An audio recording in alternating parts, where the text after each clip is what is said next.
cila sipas teje është mënyra më e mirë që njeriu edhe jashtë Ramazanit me vazhdu me e kriju një ambient të tillë i cili ndihmon që ai të jetë i përpikt në zbatimin e adhurimeve dhe ibadeteve? Shoqëria e mirë apo shoqëri me Kur'anin? Sebepet janë të ndryshme, u nderuar. Domethënë në aspektin e krijimit të ambientit, njeriu duhet vetvetiu ta krijojë një standard me të cilën do të jetoje. Domethënë ata të cilët janë momental, tham drejtën nuk janë produktiv, edhe në aspektin e sportiv, po edhe në aspektin tregtar, po edhe fetar. Do kjo nuk është sprint, kjo është maraton. Po kjo është maraton.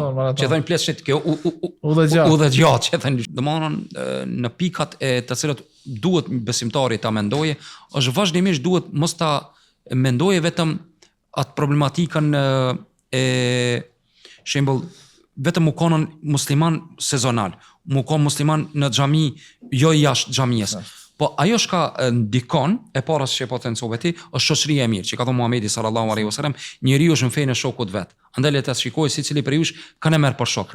E dyta është vazhdimësia nëpër mezhliset e hajrit. Shembull me kriju ambientin ti si dos tonë nëse ki hapësirë në qytetin ku jeton, në vendin ku jeton, ta kish shoqërimin nëpër mezhliset të dhikrit. Shembull dituri, lexim të Kur'anit me mësu, nëse nuk je për atyre që e din leximin e Kur'anit, apo të shkosh nëpër ligjërata, domthonë vazhdimësia për me majt këtë imanin duhet me ushqy. Një hoç tha, e dëgjova tha, vetura kur na met pa derivat, pa naftë ose benzin, ne mundon në stacionin e parë pompave. Shembull kur telefoni na met pa e mbush, mundon me gjet adapterin. Kena preokupim kryesor, duhet me mbush kerin, duhet me mbush telefonin. Una habit na tha çish ta dikush ta jeton tha tan muin me një xhumo. Edhe me disa xhumo. E kontinuiteti e vazhdimësia e krijimit të ambientit imanor. Shembull elhamdulillah në shkollë. Nuk e ka në mes të prioritete, kjo është. Po, se ne fatkeqësisht janë bërë disa gjëra rëndomta, ndoshta mos i quaj banale, prioritet, ndërsa këto çështjet me rëndësi i kina lënë në hares. Unë padosh më bo lokalist, o ne jemi Shkup, edhe Shkupi ka një mirësi të madhe që besoj që duhet me na lakmu qytetet e tjera dhe shtetet e tjera, ndoshta po foli aty ku flitet shqip, ose në Shkup shembull kemi ligjërat javore në xhami të ndryshme, mund me thonë jo një ditë, për një ditë jo një ligjërat, po për një ditë mund me pas disa ligjërata në xhamia të ndryshme, që kjo është çdo ditë ka ligjërat në ndonjë xhami. Po, aty është qëllimi.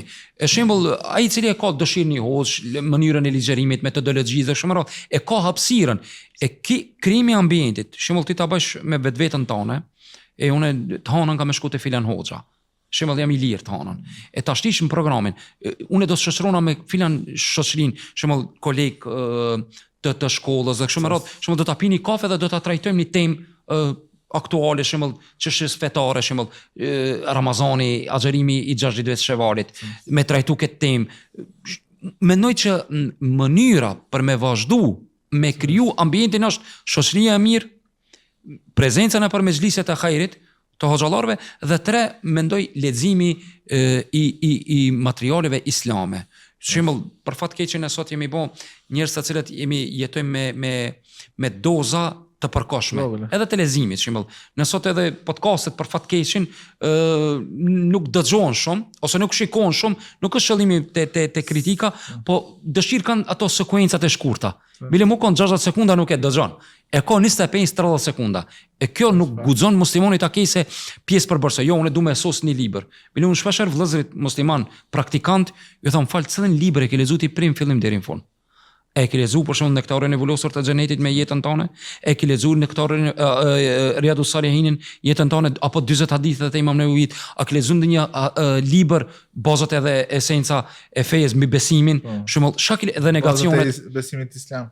Po shka ki lexuar ti me trajtu diçka që unë jam bazament të fesë. E menoj që këto hoxha me kriju një ambient të leximit, të shoqërisë dhe ambient të mezhliseve, këto janë faktorë të cilët ndihmojnë në rrugtimin e qëndrueshmërisë edhe pas Ramazanit derisa ta takojnë Allahun te bareke që është ajeti kuranor, wa'bud rabbaka hatta ya'tika al-yaqin, dhe adhuroja Allahun derisa të vere takimi dhe vdekja dhe takimi me Allahun te bareke ve taala.